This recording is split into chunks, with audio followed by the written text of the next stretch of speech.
Greetings and welcome to the Adeptus Artorum YouTube channel.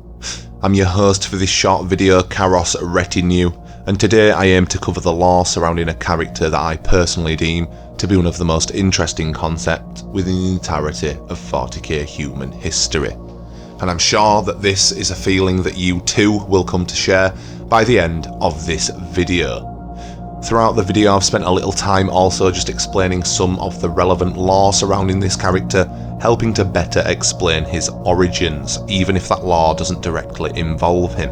So with that said, let's delve into today's video topic, the legendary warrior known as Arik Taranis, the last hope for the Thunder Warriors. Now, in the current millennium of 40k, the vicious and bitter tales of the unification wars on Terra between the 29th and 30th millennium seemingly go forgotten for your average human being, and the mighty warriors that fought against the savage gene-sept techno-barbarians of old Earth are now very much forgotten, replaced by the superior ranks of the Adeptus Astartes. These warriors, the Adeptus Catigis or Thunder Warriors, were once amongst one of the strongest fighting forces that the Emperor of Man had to offer in the days before the Imperium, and in truth, far superior to Astartes in combat prowess. The Thunder Warriors were the originally genetically engineered superhuman warriors of Terra, created by the Emperor's genecraft, standing much larger, with a much greater physical strength than Astartes, an inbuilt thirst for combat, superior resilience, and the Emperor's own strategic genius. These hulks were split then into 20 separate legions or regiments, each legion under the control of 20 genetically engineered and identical Catigis warriors, referred to as Primarchs. Yes, Primarchs. Each legion would have a varied skill set and objective, focusing on separate goals to achieve the eventual result of reunifying Terra under the banner and rulership of the Emperor of Mankind. Now, some of you may ask by this stage, how then, with all this being considered, are the Astartes superior to the Thunder Warriors? The answer for this is actually quite simple, and I will cover it now. As we know, Astartes are taken as adolescent humans and are then put through the rigorous process that will eventually turn them into an Astartes. This process grants them heightened abilities and, more relevantly but simply put, a greater lifespan than your average human. This includes their ability to be physically augmented with improvements that their body will accept, as opposed to the rejections that we often see in humans should they augment themselves too heavily. Now, the Thunder Warriors, on the other hand, are a drastic opposite to this, as they are taken as adult humans and put through the process to become a Catigis warrior, and this could cause a range of difficulties for them, such as the shortened lifespan as previously mentioned, dangerous instability that often cause them to go into blind rages, heavy rejection of any and all augmentation, and early metabolic collapse.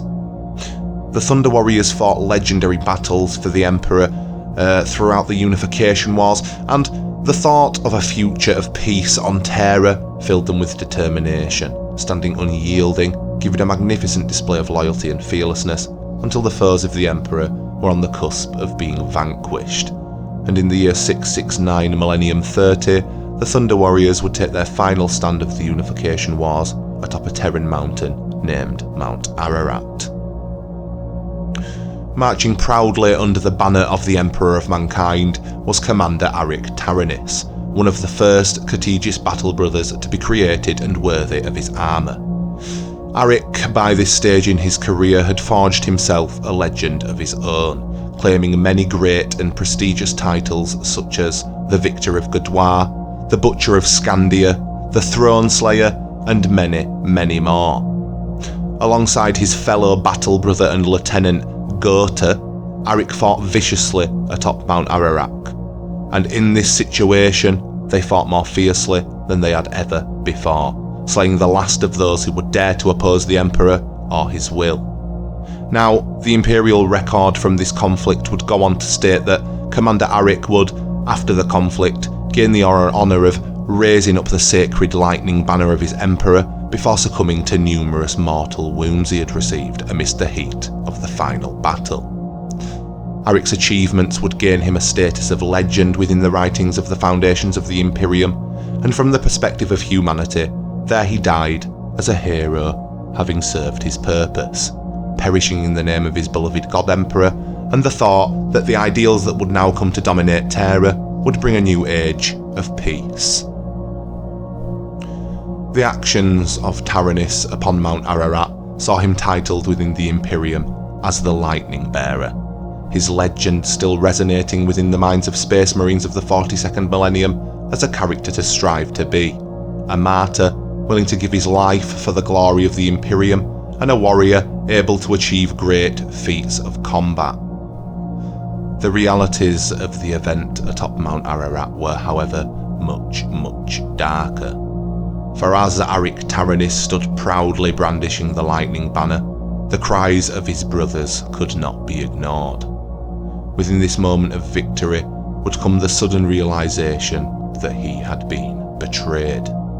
Looking up to see the golden decorative power armour of the Adeptus Custodes, Arik began to understand exactly what it was that was happening. The Emperor had planned this all along. How could he not see it? He had realised long ago upon pondering the thought that the very nature of his being had no place in a future of peace.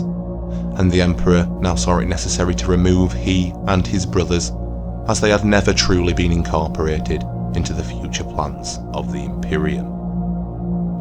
Now, strangely enough, Arik made it known that he never held any malice towards the Emperor for his actions and involvements in the culling of the Thunder Warriors atop Mount Ararat. In my opinion, quite the opposite in fact. Arik, after spending a considerable amount of time beside the Emperor and studying his genecraft, understood the superiority of the Space Marine gene template, but instead of seeing this as a way to deem himself inferior and accept defeat, Arik seemingly saw this as a challenge to improve his own genetic template. Now, Arik and Gotha would be two of very few surviving Thunder Warriors that escaped the culling of their kind atop Mount Ararat, and honestly, they are the only ones who I can genuinely see having a positive future or impact on their kind. To put it into very basic terms, other surviving Thunder Warriors were either forced into miserable lives of anonymity within the various underhives of Terra, awaiting discovery and death, or for madness to take them, all prior honours forgotten and removed. A number of Thunder Warriors that escaped the cull and made it off-world were essentially hunted down and killed by the Dark Angels Legion. But neither of these would be the fate of Arik, however, for he would find himself a place within the Petitioner's city on Terra in which he knew he would thrive. Adopting the new name of Babu Dakal, Arik would rise to become a feared criminal warlord within the Petitioner's city, raising an organisation named the Dakal Gang to a great position of prowess. Within this organisation, Babu Dakal or Arik was the clan master, and again, as it was previously, Gotha would serve as his lieutenant. Babu Dakal and his Dakal Gang were the masters of the grand majority of the Petitioner's city's various organised crime activities. This ranged from prostitution, gambling, the theft of drugs, weapons, and even food, and none of said items were ever moved within the borders of the city without the approval of Babu Dakal. Unbeknownst to anyone outside of the Petitioner's city, Arik had maintained a well-equipped genetic laboratory in the heart of the city, and during the century spent on the run from the Imperial authorities on Terra, Arik had researched and explored his own gene template in an attempt to halt his shortened lifespan, hoping that this was just an awful side effect linked to augmentation failure and the other various flaws that he and his battle brothers possessed. Unfortunately for Arik, upon reaching his conclusion, the research showed that the Emperor had in fact deliberately created the Adeptus Custodes warriors with the purpose of having shortened lifespan. This would confirm the fact for Arik that the Thunder Warriors were in fact and without dispute simply a means to an end to be discarded, and yet would further ignite his passion to turn himself into something more. Arik was able to keep himself alive, yet in the most dire of conditions, until his fortunes would change during the beginning of the Horus Heresy. During this time, he would discover a group of traitor Astartes referred to by the Imperium as the Outcast Dead. Now, to give you a little context here, I'll give a very brief overview as to who or what the Outcast Dead are. The Outcast Dead were a group of traitor Astartes warriors that originated as members of a small honour guard made up of a marine from each of the 18 Space Marine legions. They served on a rotational basis within the Imperial City just outside of the Imperial Palace on Terra, and these Astartes were brandished as traitors for the actions of their legions spread throughout the galaxy, and during the opening days of the Horus Heresy, they would join the War Masters' rebellion against the Emperor.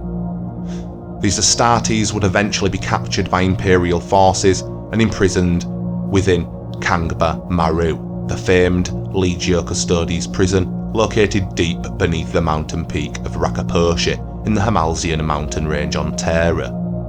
This prison's vault limestone walls were lined with a thick coat of adamantium and was built to accommodate the worst criminals and traitors that the Imperium had to offer, and so it seemed very plausible that this would be the perfect place to imprison traitor Astartes. The 7 Astartes that had been captured, however, were no ordinary prisoners. They were a distinctive brotherhood of Marines from the various traitor legions. This included 1 Astartes from the Thousand Sun Legion, 3 from the World Eaters, 1 from the Emperor's Children, 1 from the Lunar Wolves, and 1 from the Death Guard.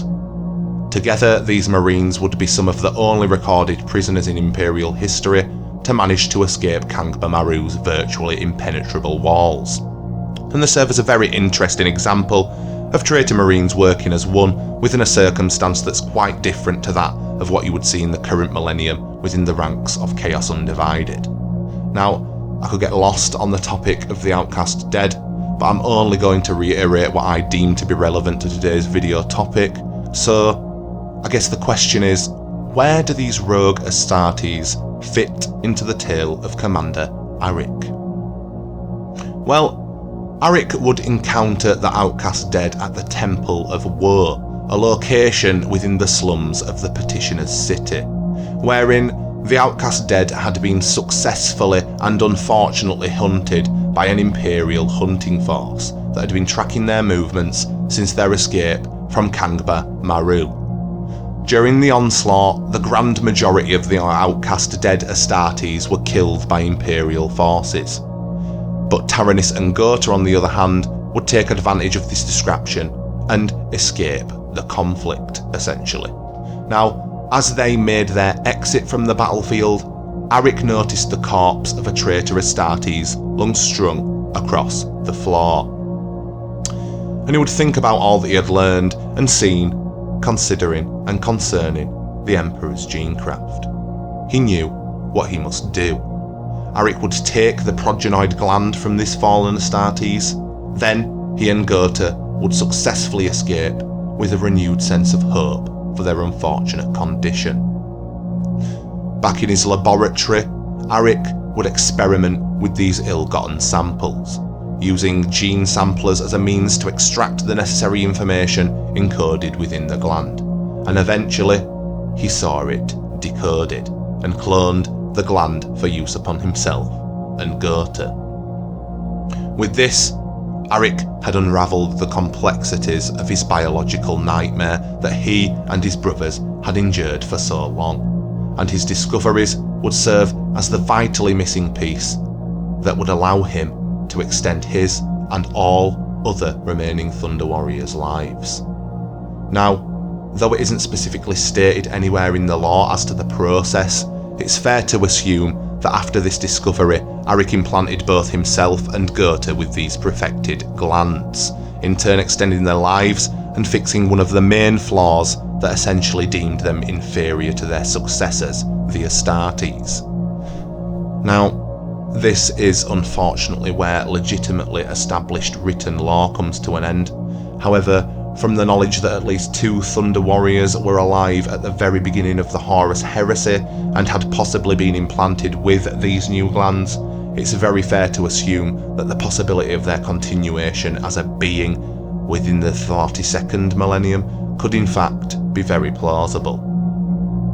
If Arik was able to successfully repair the flaws within himself and follow Thunder Warriors with the implementation of this new gland, it's also very fair to assume that he knew enough about the genetic process to be able to replicate the creation process itself, maybe even creating a new race of Thunder Warriors. Now, as a final statement, I will say this: Commander Arik Taranis stands as a very unique character in the unfortunate and grueling story of the Adeptus Categis. In my opinion, he serves as a saviour for his kind and the only thing preventing them from facing their inevitable extinction. Though it's not known as to Arik or Gota's locations after the events of the Horus Heresy, it gives us as 40k fans and theorists a lot to consider when it comes to the future of the Thunder Warriors in the 42nd millennium. Now guys, it's coming to that stage in the video where I must leave you. However, as always, you guys won't be going away empty-handed. As is tradition on the channel, I will leave you with a relevant quote for today's video topic.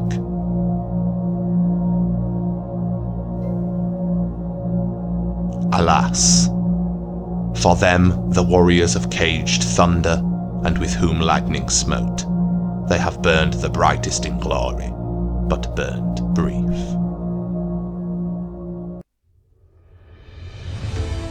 Okay guys, this has been a relatively short video on the legendary Thunder Warrior Arik Taranis. As always guys, we're very thankful to all of those who take the time out of their day to watch our videos. If you enjoyed this video, don't hesitate to drop it a like. If you want to keep up to date with all future content, subscribe to the channel below. If you feel like there's anything I've missed concerning Arik Taranis, or you just simply have a suggestion for a video topic that you'd like us to cover in the future, please don't hesitate to pop it in the comments below. With that, I've been your host for today's video, Caros Retinue, and as always, I thank you guys for watching.